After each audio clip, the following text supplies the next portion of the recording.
नदीकला चन्द्रको कोखबाट सिन्ता गाउँपालिका वडा नम्बर 8 डाँडाखालीमा मिति 2030 साल 4 महिना 15 गते जन्म भई सिन्ता गाउँपालिका वडा नम्बर 9 टोल्पामा श्री दानबहादुर मल्लसँग विवाह भई छोराहरू जीवन मल्ल, स्वर्गीय दीपक मल्ल, रूपक मल्ल, नवीन मल्ल, त्यसै गरी छोरीहरू सुषमा, विमला, शर्मिला, नातिहरू 8 मध्ये 2 स्वर्गवास, नातिनीहरू 6 गरी उहाँका सन्तानहरू यस धरतीमा छोड्दै आज मिति 2083 4 महिना 31 गते यो संसारबाट विदा भएर जानुभएको छ।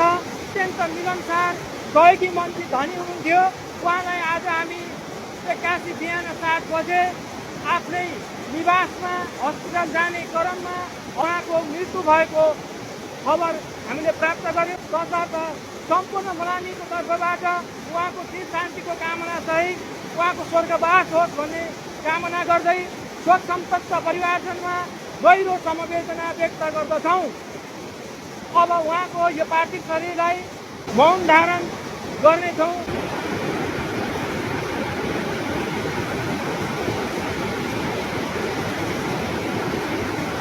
धन्यवाद।